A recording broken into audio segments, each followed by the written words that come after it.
Hello दोस्तों, NCERT series के इस नए वीडियो में आपका स्वागत है। पिछले क्लास में हमने ऊन तक पढ़े थे और आज के क्लास में हम वहां से आगे देखेंगे। और ये जो तीसरा नंबर चैप्टर है तंतु से वस्त्र तक, उसका कुछ ही हिस्सा बाकी है, इसलिए ये वीडियो 5 से 6 मिनट का हो सकता है।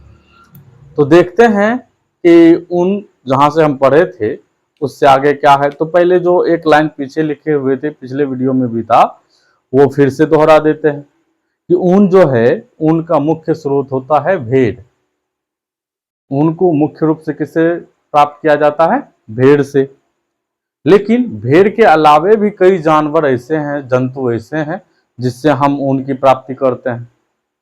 जैसे बकरी हो गया, खरगोश हो गया, ऊंट हो गया, याक हो गया, इस सब के बालों से भी ऊन की प्राप्ति होती है। अब ये ऊन जो है, इसका उपयोग कहाँ कहाँ होता है? तो इसका उपयोग गर्मीले वस्त्र बनाने में होता है। तो देखिए हम यहाँ लिखे हुए हैं, है क्या कि ऊन का मुख्य स्रोत भेड़ है, लेकिन बकरी, खरगोश, याक और ऊंट के बालों से भी प्राप्त किया जाता है। ऊन से गर्म कपड़े बनाए जाते हैं और कालीन और पर्दे बनाए जाते हैं। ये जो ऊन है, इससे गर्म कपड़े बनाए जाते हैं जो हम लोग ठंडी के महीने में पहनते हैं, या फिर जहाँ हमेशा ठंडी पड़ती है, ठंडे प्रदेश होते हैं, वहाँ पर इसी प्रकार के कपड़े पहने जाते हैं। तो इसलिए यहाँ लिखा गया है कि ऊन से जो हम लोग हैं गर्म कपड़े बनाते हैं और कालीन और पर्दे का भी निर्माण होता है। अब इसके बाद क्या है? रेशम। रेशम जो धागा होता है, रेशमी जो कपड़े होते हैं, उसमें जिस धागे का प्रयोग किया जाता है, जिस तंतु का प्रयोग किया जाता है, वो तंतु किसी कीड़े मकोड़े से मिलता है। किसी कीड़े मकोड़े से हम लोग प्राप्त करते हैं। तो वो जो कीड़ा है जिससे हम रेशम प्राप्त करते हैं, उसे हम रेशम कीट के नाम से जानते हैं। किसके नाम से जानते हैं? रेशम कीट। और रेशम कीट से हमें रेशम मिलता है। देखिए लिखा हुआ है, रेशम कीट के कोकून से रेशम मिलता है। कोकून क्या होता है आगे हम देखेंगे। इस रेशम कीट को शहतूत के पेड़ पर पालन किया जाता है। और ये जो कीट होता है, कीड़ा होता है रेशम, वो एक खास पेड़ पर पालन होता है उसका, जिसका नाम है शहतूत का पेड़।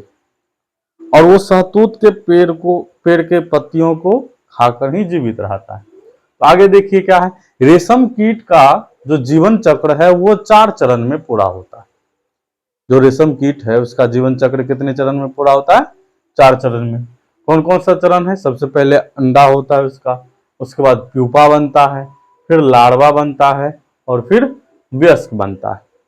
अब इसमें है क्या, ये जो रेशम कीट है, इसका जो प्यूपा होता है वो क्या करता है, शहतूत का जो पत्ती है उसको खा करके जीवित रहता है।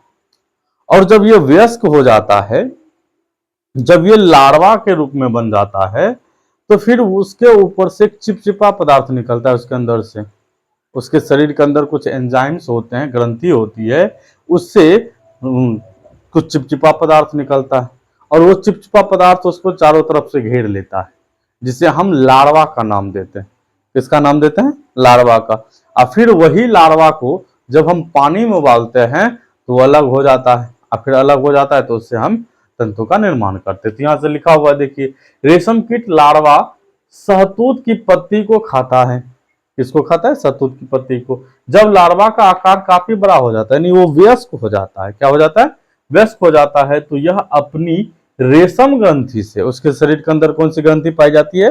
रेशम ग्रंथि से एक चिपचिपा पदार्थ निकालता है, शरीर से चिपचिपा पदार्थ निकालता है, और यही पदार्थ सूखकर तंतु बन जाता है।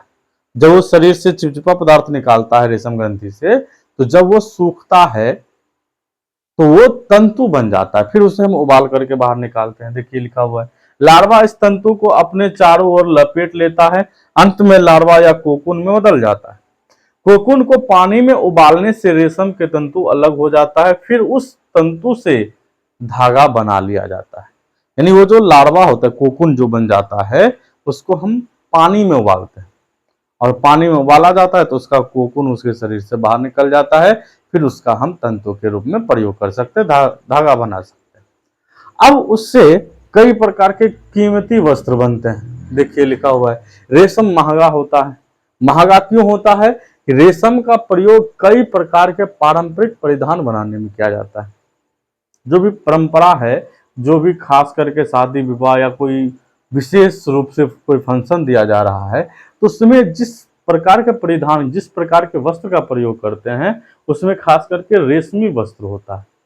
और रेशमी वस्त्र में एक खास चमक होती है, इसलिए इसका जो कीमत है कुछ ज्यादा होता है। यहाँ क्या है रेशम का प्रयोग कई प्रकार के पारंपरिक परिधान बनाने में किया जाता है, जैसे साड़ी हो गया, कुर्ता हो गया, शॉल हो गया। रेशम को उसकी खास चमक एवं उत्कृष्टता के लिए पसंद किया जाता है। उसमें एक खास चमक होती है, उसके लिए उसको पसंद किया जाता है। अब उसके बाद क्या है संश्लेषित रेशा। संश्लेषित रेशा का मतलब जिसे हम लोग बनाते हैं, मानव निर्मित रेशा इसको बोला जा सकता है। ठीक, और ये संश्लेषित रेशा बड़ी मजबूत होता है, बहुत ज्यादा मजबूत होता है। तो संश्लेषित रेशा मजबूत होता है, इससे बने कपड़े जल्दी सूख जाते हैं। यानी ये जो संश्लेषित रेशा है, इससे यदि आप कोई कपड़ा बनाया गया है, आप कोई कपड़ा बनाते हैं तो उसको आप साफ करने के बाद धूप में देंगे तो जल्दी से जल्दी सूख जाएगा।